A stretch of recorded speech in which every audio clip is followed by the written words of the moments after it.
Artinya gini, kita boleh lah main tarik ulur, terus menyatakan cinta pada satu orang lain gitu ya. Tapi inget dong, masa lo terus tebar-tebar pesona dan orang itu akhirnya terpesona dan lo nggak tanggung jawab. Aku ketemu sama pasangan aku yang love bombing gitu. Dia senangnya ngomongin diri sendiri gitu, narsis banget gitu. Fix dia NPD. Waduh, itu serem banget, Mbak. Gitu. Kira-kira menurut Mbak bener nggak sih orang-orang yang love bombing tuh dia cenderung ada kepribadian yang berbeda atau bahkan punya disorder gitu, Mbak?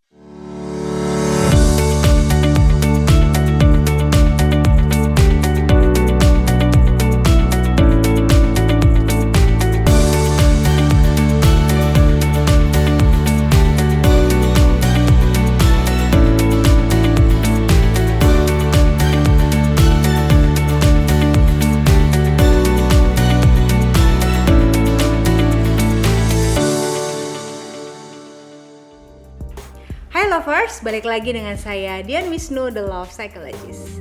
Hari ini saya ditemani dengan seorang influencer yang sekarang lagi booming, yaitu TikTok. Kita mau bahas sebetulnya tentang semua hal yang berkaitan dengan love bombing. Nah, gitu. Iya. Nah, kita mungkin kenalan dulu kali ya. Boleh. Hai semuanya. Kita bahasnya apa? Manggil apa nih, Mbak? Lovers. Lovers. Oh, lovers. Iya. Hai lovers semuanya. Kenalin aku Dia. Mungkin kalau pernah berlalu lalang di timeline TikTok, aku username namanya Diah Deam. Sekarang lagi fokus di content creator TikTok ngomongin soal psikologi, lebih tepatnya hubungan romantis, terus juga pengembangan diri sih, Mbak, gitu. Good. Nice. Ya, memang kalau bicara di media sosial kita mesti sesuatu yang kontennya bisa dinikmati dan dipelajari kali ya. Seperti yang kita lakukan juga banget. di YouTube The Love ini. Psikoedukasi, edukasi, penyuluhan dan sebagainya. Benar banget. Apalagi kan sekarang semua info tuh bisa diakses ya, Mbak ya. Yes. Jadi kita bisa jadi salah satu kader buat ngelurusin nih yang nggak benar gimana nih seharusnya gitu. Siap. Nah, Mbak, nih pas banget nih. Kan tadi niatnya emang Mbak Dian tuh pengen nanya-nanya aku ya. Iya. Jadinya aku yang mau nanya Mbak Dian. Oh, gitu. Kita manfaatin aja guys. Nah, nih Mbak, pas banget karena kan Mbak Dian juga fokusnya adalah di hubungan interpersonal ya, Mbak ya. Nah, terus kita bahas soal love bombing. Oke. Ini lagi happening banget nih, Mbak, terutama di TikTok. Nah, biasanya tuh kalau Mbak Dian ngedefinisin tuh love bombing tuh kayak gimana sih, Mbak? Karena apa-apa orang tuh ngomong love bombing, ini tuh love bombing, gitu tuh love bombing sebenarnya kayak gimana sih, Mbak? Kalau bicara love bombing itu bicara bagaimana kita itu dimainkan perasaan di awal. Ketika kita sedang dalam kondisi haus akan cinta, lalu dia datang, habis itu dia memberikan hal-hal yang membuat kita jadi merasa sangat dicintai. Misalnya dikasih hadiah, ditelepon berkali-kali, terus sampai udah ngomongin masa depan. Padahal mungkin aja pada saat itu baru ketemu sekali dua kali gitu ya. Dan sebetulnya love bombing itulah namanya ngebom ya, jadi bisa di mana-mana gitu. Gitu. Jadi dia sebenarnya lagi membuka jaringan untuk mendapatkan cinta, itu dia lagi menyeleksi. Tapi ada orang yang dalam kondisi memang dia lagi butuh untuk dicintai, maka dia kena bomnya. Oh Gitu. gitu. Tapi kalau kayak gitu tuh dia sadar gak sih, Mbak, kayak gitu? Atau emang dia sebenarnya ya Pelakunya emang, nih? Iya, pelakunya gitu. Karena kan orang kadang mikirnya ya gue emang beneran cinta, jadi itu yang gue tunjukin gitu loh, Mbak. Kadang pelakunya tuh membela diri kayak Iya, gitu. iya. Ya, kalau bicara jatuh cinta sebenarnya kita nggak bisa larang ya. Bener Jadi sih. kalau emang lagi jatuh cinta tuh bisa sama siapapun, dimanapun, kapanpun. Betul. Nggak kenal waktu, nggak kenal tempat ya. Cuman gini, sebagai seorang manusia yang tanda kutip punya etika untuk bisa menjelaskan kondisi perasaan kamu bahwa kamu lagi cinta dengan orang lain, ya at least jangan terus disebarin ke siapapun, gitu ya. Artinya gini, kita boleh lah main tarik ulur, terus menyatakan cinta pada satu orang lain gitu ya. Tapi inget dong, masa lo terus tebar-tebar pesona dan orang itu akhirnya terpesona dan lo nggak tanggung jawab, gitu kan? Karena kalau bicara love, kan kita juga bicara bahwa you have to be committed in that relationship.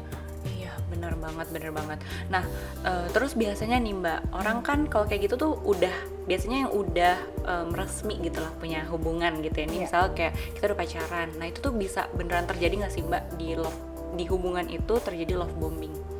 Atau emang biasanya itu cuman hubungan tanpa status, atau emang cuman lagi PDKT aja atau gimana, Mbak? Iya. Love bombing ini sebetulnya sangat berkaitan dengan PDKT. Gitu ya, karena kan dia memberikan percikan-percikan cinta gitu kan ya, memberikan harapan-harapan gitu ya, harapan-harapan yang saya bilang harapan palsu gitu ya kepada orang yang dia sasar, tapi dia juga membandingkan dengan orang-orang lain yang mungkin bisa menjadi kandidat untuk dicintai gitu. Jadi sebetulnya dia tuh menurut aku wajar, orang tuh kan kayak kita menabur apa yang mau kita tuai punya gitu opsi ya. gitu ya Mbak ya. Punya opsi kayak ujian ada A, B, C, D, E. Cuman kan gini loh, sebagai manusia itu kan kita bicara soal etis dan soal cinta itu nggak bisa dipermainkan gitu aja. Tuh catat. Yang dipermainkan ya guys. Nah itu kan berarti dia biasanya di awal-awal PDKT ya Mbak ya. Nah itu kalau misalnya kira-kira nih ada orang di dalam sebuah hubungan, terus itu bisa nggak sih Mbak dia ngasih love bombing di awal-awal, terus tiba-tiba kan kadang pacar aku berubah ya pas di akhir-akhir, itu possible nggak Mbak kira-kira? Possible. Oh possible ya? Banget. Mungkin aja gitu kan ya. Karena kalau Love First sambil iklan ya, lihat channel yang The Love ini dan lihat sebelumnya ada topik tentang cinta, komitmen. Kalau kita bicara cinta harus committed dulu sama relasi itu gitu kan ya. Karena itu yang bisa membuat jadi energi kita untuk terus melanjutkan relasi atau kita pindah lagi ke relasi yang lain. Jadi kayak kutu loncat loh. Oke, nggak boleh gitu ya Mbak ya berarti? Nggak boleh, nanti jadi kutu cinta nanti. Jadi kutu cinta, benar-benar. Nah, tadi ngomongin love bombing nih Mbak, ini nyambung juga nih, ini lagi happening banget. Nah, love bombing tuh kadang suka dikaitin nih. Ini aku biasanya dapat komen-komen sih Mbak, komen-komen dari followers aku bilang, Kak, orang tuh love bombing tuh, aku ketemu sama pasangan aku yang love bombing gitu. Dia senangnya ngomongin diri sendiri gitu, narsis banget gitu. Fix dia NPD. Waduh, itu serem banget Mbak. Gitu. Kira-kira menurut Mbak bener nggak sih orang-orang yang love bombing tuh dia cenderung ada kepribadian yang berbeda atau bahkan punya disorder gitu Mbak? Oke, kalau itu kan kita udah bicara di ranah psikologi klinis ya. Kita nggak bisa melakukan labeling bahwa orang-orang yang melakukan love bombing mungkin saja punya kelainan kepribadian. Nggak perlu kelainan kepribadian, juga ada kok yang mengalami kondisi bahwa dia menjadi korban dari toxic relationship atau dia yang melakukan toxic relationship itu, yang tentunya contohnya adalah bombing dan sebagainya, perselingkuhan gitu ya. Nah, tapi memang banyak literatur artikel yang menjelaskan bahwa artikel jurnal ilmiah tentunya ya dalam bidang psikologi yang bicara kalau orang yang dibilangnya kutu loncat ya, aku bilangnya love bombing ini adalah memang dia kurang bertanggung jawab gitu ya. Artinya dalam semua relasi yang dia miliki juga tipenya yang kalau nggak nyaman dia pindah, nggak nyaman dia pindah. Nah, sementara relasi itu kan harus diproses, dikembangkan bersama gitu ya, dilalui bersama-sama dengan pasangan gitu ya. Dan pasti butuh effort lah ya, usaha atau dibilangnya dalam psikologi pengorbanan lo dalam relasi ini gimana gitu kan ya. Maksudnya lo maunya cuman buahnya aja, cintanya aja, tapi untuk mendapatkan cinta yang seutuhnya itu kan lo harus melakukan sesuatu bersama-sama yang tentunya nggak cuman rasa suka aja, tapi ada rasa marah, rasa sedih, dan itu gimana cope relasi yang kayak gitu. Nah, di orang-orang yang melakukan love bombing ini kalau dikaitkan dengan relasi, ada yang bilang kalau jangan-jangan ini berkaitan dengan narcissistic personality gitu ya, gangguan kepribadian berkaitan dengan kondisi seseorang gitu ya. Ya memang menarik sih gitu ya, tapi kita perlu tahu dulu ya, jangan-jangan memang dia sengaja gitu ya melakukan manipulasi dalam sebuah relasi itu, sehingga seakan-akan dia menjadi kayak, kalau cowok jadi kayak raja yang dicari-cari karena dia udah merasa bahwa dirinya udah orang yang punya. Biasanya yang pelaku-pelaku love bombing ini ada juga yang usia-usia yang dewasa madya gitu ya, atau dewasa muda yang usianya udah 39, 38 ke atas sampai ya mungkin 50 years gitu, karena dia udah jadi single kembali. Terus dia melakukan love bombing karena dia tahu dia udah karir udah oke, rumah udah punya, semua hal yang sifatnya material dia udah oke, sehingga dia jadi mudah untuk bisa tunjuk A, tunjuk B, tunjuk C untuk mana yang mau dia cintain. Gitu. Nah, cewek juga gitu. Sebenarnya sama aja. Berarti tergantung orangnya masing-masing ya Mbak ya. Iya. Nah, tadi udah ngomongin soal love bombing, terus dia ada kaitannya nggak sama gangguan gitu ya Mbak ya.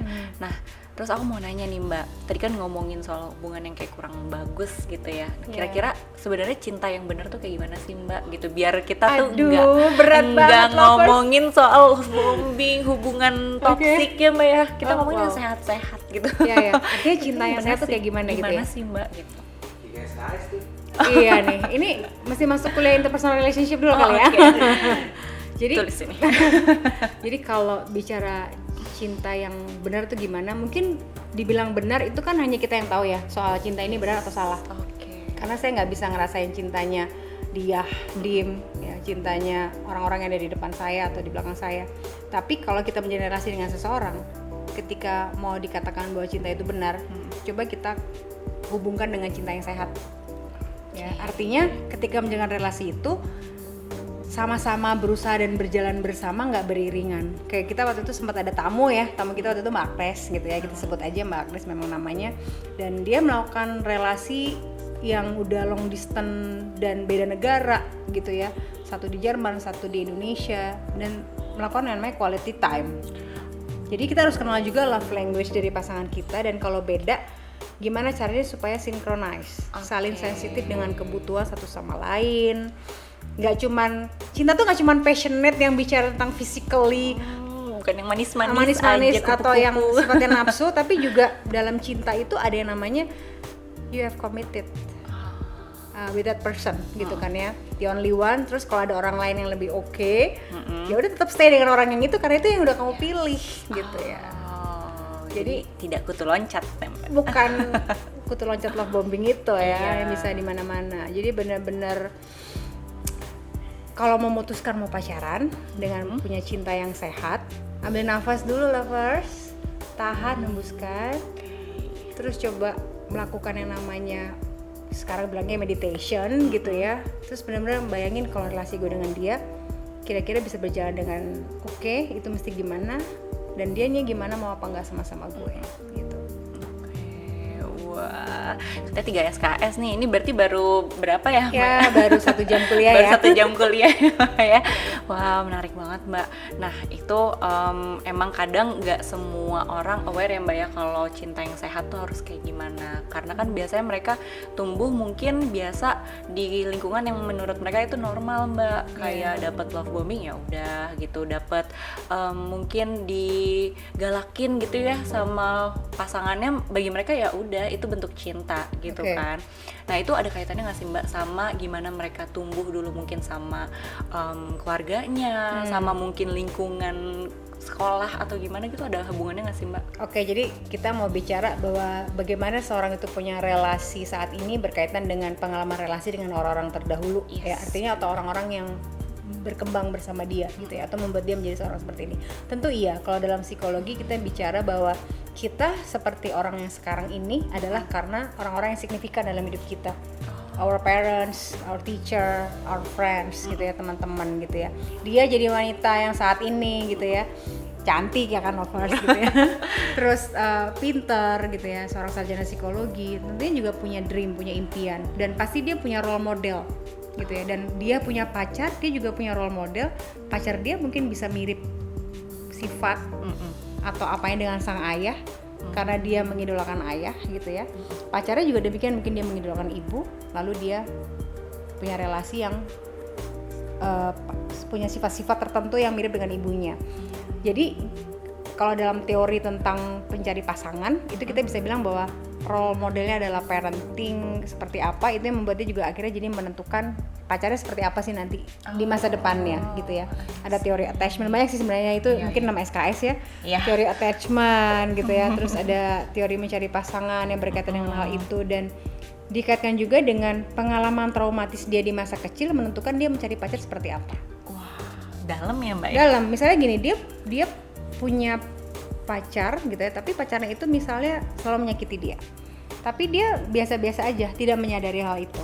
Oh ternyata waktu kecil, maaf nih, ibunya atau bapaknya juga melakukan hal yang mirip dengan pacarnya saat ini. Jadi sudah terbiasa dengan pola relasi yang menyakitkan, jadi buat dia itu biasa, it's okay. Nah itu kan berarti sebenarnya ada orang lain yang lihat dan itu nggak sehat. Coba dibantu untuk keluar dari relasi yang seperti itu, dan dia harus diproses gitu ya, kondisi-kondisi traumatis yang sampai dia nggak menyadari bahwa itu adalah traumatic condition yang dia miliki. Gitu. Oke. Panjang tuh, nanti kita itu ya. saya mau ngundang, rencananya ada teman saya namanya Mbak Ika, ada Mas Ewa gitu ya, yang memang psikolog klinis dan praktek, mau bicara tentang trauma dalam relationship, kita bicara khusus. Tuh, tungguin ya lovers ya. Ini nyambung semua berarti ya Mbak ya obrolannya. Emang betul. kalau udah ngomongin soal hubungan gitu. Nah berarti kan kalau kayak gitu ada nih Mbak kaitannya jauh lagi malah ya Mbak ya.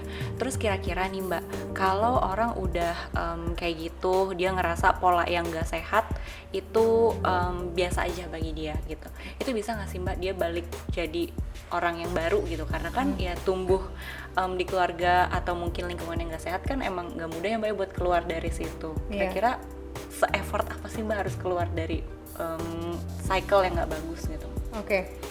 Kalau effortnya sebetulnya adalah pasti dia bisa menyadari bahwa kalau kita mau menjalin relasi, kita juga harus sehat dulu. Harus mengenali dulu apa sih sebenarnya yang aku mau dalam hidup ini. Kalau Mbak Agnes tadi bilang bahwa itu goal hidup kita tuh, punya relasi gitu ya. Sama dengan moto dari The Love. Kalau emang lo mau hidup lebih panjang, dan memang banyak riset mengatakan bahwa hidup yang bahagia itu ketika lo punya relasi. Relasi itu memang dengan pasangan bisa, dengan anak, dengan teman, dan relasinya sehat. Relasi sehat itu meningkatkan rasa sejahtera gitu. Jadi kalau relasi yang nggak sehat ya nggak sejahtera. Ada yang bilang juga sih Mbak, kalau misalnya relasinya nggak sehat, jadi hal-hal yang menyenangkan buat kita jadi nggak menyenangkan lagi gitu ya Mbak ya. Ya kan bayangin aja kalau di remaja-remaja itu kan dia berteman gitu ya, tapi nggak long lasting misalnya karena berantem, musuhan dan sebagainya. Terus nah kita lihat aja dari cara dia berteman dari kecil, dia berusaha untuk kemudian mengatasi kondisi-kondisi nggak nyaman itu apa enggak. Nah setelah itu kalau dia bisa, berarti nanti kalau dia punya relasi romantis, dia juga melakukan hal yang sama. Tapi kalau dia terbiasa lari dari sebuah masalah, ya walau alam gitu ya, itu bisa aja nanti dia juga akan begitu pada semua relasi yang dia miliki, even di kantor, even dalam relasi romantis gitu ya, dengan anaknya juga mungkin nanti suatu hari gitu. Jadi kayak udah menjadi pattern, kebiasaan, dan itu menjadi ciri kepribadian dari dirinya. Tapi dari kecil sampai besar tuh ke bawah Mbak? Ke bawah dong. Ke bawah banget ya Mbak ya. Oke. Nah, udah ngomongin kayak gitu berarti kan itu biasanya agak sulit ya Mbak ya, biasanya buat keluar dari pattern itu gitu kan. Dan pasangannya juga pasti harus ngimbangin kadang ya Mbak ya gitu. Kira-kira ada nggak sih effort yang harus dilakuin buat pasangannya gitu? Misalnya pasangannya harus mengerti kah, atau justru malah pasangannya udahlah nggak apa tinggalin aja gitu kan? Ada yang gitu, toxic red flag biasa gitu ya Mbak ya. Kira-kira tuh apakah kita harus se-effort itu gitu, berjuang dalam relasi, atau ya udahlah biar aja dia udah red flag, kita keluar aja dari hubungan ini gitu, apa gimana? Nah itu tergantung ya, red flag dan kemudian setoksik apa. Artinya gini, kalau dia menyadari toksik, lalu dia ngomong sama pacarnya, ada sesuatu yang harus kita fix nih, mau nggak datang misalnya ke konselor gitu ya, psychologist, kita konseling yuk, kita cari tahu kenapa sih relasi kita ini kok udah lama tapi berantem mulu, hal kecil jadi besar dan sebagainya. Mungkin ada yang dibenerin dari kita berdua. Nah kalau respon dari pasangannya oke, yuk gue juga mau, atau kasih gue waktu untuk mikir, tapi akhirnya mau datang dan berusaha menjalin relasi itu dengan dibantu oleh profesional gitu kan ya, berarti kan dia mau juga sama-sama menjalin relasinya lebih positif, lebih sehat. Tapi kalau pasangannya nggak mau dan merasa kayak aku baik-baik aja, emang aku orang kayak gini, kalau kamu misalnya nggak mau sama aku, ya udah say goodbye aja sekarang, atau dia malah semakin marah dan sebagainya. Artinya dia tidak melakukan introspeksi diri gitu kan. Karena kan kalau kita bicara relasi romantis tuh sama-sama kita belajar juga untuk menjadi orang yang lebih baik. Kalau dalam relasi itu kan ada berantem, ada senengnya dan susahnya, nggak semuanya always happy gitu kan ya. Tapi untuk jadi titik yang pokoknya relasinya sehat lah gitu ya, sama-sama berusaha untuk membangun itu, ya harus bareng. Nama relasi kan berarti nggak cuma sendirian. Iya benar ya. Tapi kalau misalnya dia terus mikirnya ya udah deh gue mau cabut aja karena dia juga nggak bisa berubah, itu hak dia juga gitu kan. Yang penting tahu gitu kan mesti ngapain. Ya itu tadi, harus lebih bisa memahami kebutuhan, kemudian juga menghargai diri sendiri. Kita bicara self compassion di next session nanti. Oke, ini nyambung juga tadi sama omongan Mbak Agnes juga ya. Berarti kalau sebelum punya hubungan, aware sama punya self compassion juga ya Mbak ya, gitu, supaya nanti pas udah punya pasangan ibaratnya nggak nyusahin gitu ya Mbak ya, gitu, dan hubungan tetap sehat, gitu ya. Oke, nah itu soal hubungan. Ini kita bakal ngomongin soal hubungan-hubungan yang lagi berlangsung di Gen Z ya Mbak ya sekarang gitu. Nah, terus sekarang banyak juga nih Mbak, menurut Mbak sendiri, kalau orang kadang di TikTok nih Mbak suka laki-laki yang pantas untuk ini tuh harusnya begini gitu, perempuan yang pantas tuh harusnya kayak begini gitu. Bisa nggak sih Mbak kita tuh di hubungan tuh ngikutin standar yang sebenarnya udah dikasih di TikTok lagi gitu Mbak? Itu oke apa enggak sih Mbak kira-kira? Waduh, gitu ya. Gitu. Gini. Sebetulnya kan siapapun boleh isi konten di media sosial manapun, itu hak lovers lah ya, gitu kan. Cuman kalau kita mau mendapatkan sebuah tips atau nasihat atau belajar tentang gimana sih menjalin relasi yang oke gitu ya, ya alangkah baiknya kalau datang ke profesionalnya yang memang dia belajar tentang relationship gitu ya, atau dia belajar tentang gangguan kepribadian. Dia juga memang ahli di bidang itu. Walaupun memang sah-sah saja kita belajar dari semua media sosial, tapi kita yang paling tahu dan kita yang paling paham bahwa media sosial mana yang memang bisa untuk kita pahami gitu ya, dan siapa yang bicara di media sosial itu, mau itu TikTok, Instagram, semua media sosial yang kita punya lah ya gitu ya. Udah macam-macam nih kalau Gen Z ya. Apa aja sih? Banyak sih Mbak. Banyak banget ya. Banyak banget. Itu sebenarnya terserah gitu ya. Cuman ya kita yang paling bijaksana dengan apa yang kita butuhkan, dan kita sebenarnya yang paling tahu apa yang kita mau. Ya, kalau belajarnya dari TikTok, emang kamu pacarnya sama TikTok gitu ya? Atau kamu emang belajar dari Instagram, emang kamu belajar dari Instagram. Nggak apa-apa juga gitu ya, tapi harus tahu kepada siapa kamu belajar dan apa isi konten yang harus kamu kemudian telaah lagi gitu. Jadi nggak cuma langsung percaya 100% dengan ya kalau misalnya bicara narcissistic personality disorder, ya udah dari TikTok ngomongnya A B C D E gitu-gitu ya. Tanya dong sama profesionalnya, apa sih ciri-cirinya gitu ya. Terus pelajari dong di dalam artikel-artikel yang memang bisa dipertanggungjawabkan ya, jurnal-jurnal yang berkaitan dengan personality dan sebagainya. Tuh ya, nggak boleh tuh ya langsung main ambil comot-comot ya. Berarti bahkan harus nonton YouTube-nya Love Psikologi ya Mbak ya. boleh boleh ya, biar kita nggak dapet info-info yang melenceng ya Mbak ya gitu. Nah, aku ini sambil udah mau terakhir nih Mbak. Jadi aku kayak MC ya. Emang MC cocok ya, lovers ya. Nah nih Mbak, kira-kira untuk dari Mbak Dian sendiri, kan sekarang pasti zaman berkembang gitu ya. Terus hubungan, kita punya hubungan tuh pasti punya standarnya dulu sama sekarang pasti beda ya Mbak ya gitu. Kira-kira tuh yang paling penting, poin paling penting dalam sebuah hubungan tuh supaya tetap sehat, langgeng, terus tetap ya bisa sama-sama jalan bareng tuh apa sih Mbak kira-kira? Aduh, emang kalau ada penutupan yang berat ya pertanyaannya.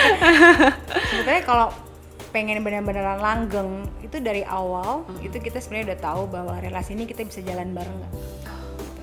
Jadi kayak kita milih kita mau tinggal di rumah yang mana, kita mau pakai mobil yang mana, atau kita mau pakai mic yang mana, kan kita belajar ya, belajar speknya dulu gitu ya. Nah, belajar speknya dulu sama kayak kita mau sama orang itu bersama terus, kita belajar dulu orang ini harus seperti apa sih. Makanya menariknya adalah dalam penjelasan relasi-relasi yang langgeng, biasanya mereka berteman dulu lama, baru kemudian menjalin relasi romantis. Jadi nggak ujuk-ujuk langsung oke, gue suka sama dia, gue langsung pacaran karena gue suka dengan wajahnya. That is really not enough, karena itu bikin kita juga jadi kayak cuman mencintai wajahnya aja secara physically, tapi kita nggak tahu seperti apa speknya. Sih orangnya, speknya, kepribadiannya, hobinya, apa yang dia nggak suka, terus dia orangnya gimana, kalau konflik seperti apa. Itu butuh proses yang cukup panjang dan pelan-pelan gitu ya, tapi kan sama-sama bertujuan. Tuh ya, jadi pelan-pelan aja, nggak usah buru-buru ya Mbak ya. Iya, mau kemana sih? Mau kemana sih gitu. Kalau tadi kata Mbak Agnes mah, yang penting sama-sama mau berkomunikasi gitu ya Mbak ya. Komunikasi is the key dalam semua relasi sih, mau itu romantis atau relasi apapun. Wah, menarik banget. Nah, ini udah selesai nih Mbak, aku gitu nanya kira-kira apa yang mau ditambahin? Oke, karena udah selesai dan penutupnya harus dari saya juga. Thank you banget dia Dim, udah bertanya tentang love bombing sampai kepada bagaimana menyikapi semua pesan-pesan yang ada di media sosial. Yang penting adalah lovers, don't forget to always love yourself first, dan bukan cuma loving yourself tapi juga menjadi menghargai diri kamu supaya kamu juga dihargai oleh orang yang suka sama kamu. Sampai jumpa lagi lovers, bye.